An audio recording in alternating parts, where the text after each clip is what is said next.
વડોદરાના સયાજી હોસ્પિટલમાં આગ લાગી હોવાની મળી રહી છે ઘટના અને નાક કાન અને ગળા વિભાગમાં ઓપરેશન થિયેટરમાં આ આગ લાગી હોવાની વિગતો છે। ઓપરેશન થિયેટરમાં વેન્ટિલેટરમાં શોર્ટ સર્કિટને કારણે આગની શક્યતા જોવા રહી છે। ઓપરેશન થિયેટરમાં ઓક્સિજન ગેસ લીકેજ થયો હોવાની પણ ચર્ચા થઈ રહી છે। આ ઓપરેશન થિયેટર ખાલી કરાવી દેવામાં આવ્યું છે। ફાયર બ્રિગેડના જવાનો સ્થળ પર પહોંચ્યા હતા અને સ્થિતિ કાબૂમાં લઈ લીધી હતી। અને આ સમગ્ર મામલે વધુ વિગતે વાત કરવા માટે જોડાઈ રહ્યા છે TV9 સંવાદદાતા પ્રશાંત ગજ્જર। પ્રશાંત, આ આગ લાગવાનું કોઈ ચોક્કસ કારણ સામે આવી શક્યું છે ખરા અને હાલ શું પરિસ્થિતિ?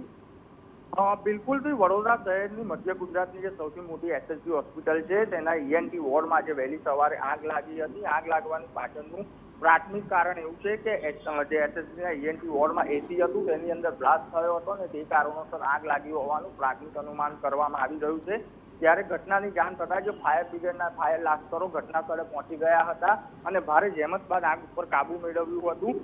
જે વોર્ડમાં દર્દીઓ ઓપરેશન થિયેટરમાં આગ લાગી હતી તેની બાજુના વોર્ડમાં 3 દર્દીઓ દાખલ હતા। તે લોકોને બી તાબડતોડ શિફ્ટ કરવામાં આવ્યા હતા। બીજા વોર્ડમાં તેમને ખસેડવામાં આવ્યા હતા। આગની ઘટનાને પગલે SSG હોસ્પિટલમાં અફરાતફરીનો માહોલ સર્જાયો હતો। આભાર પ્રશાંત, તમામ ગતિવિધિઓ પર આપ નજર રાખતા રહેજો। તો થોડીવાર માટે અફરાતફરીનો માહોલ સર્જાઈ ગયો, પરંતુ આ સમગ્ર ઘટનાને લઈને હવે તપાસ બાદ જ ચોક્કસ કારણ પણ સામે આવી શકશે।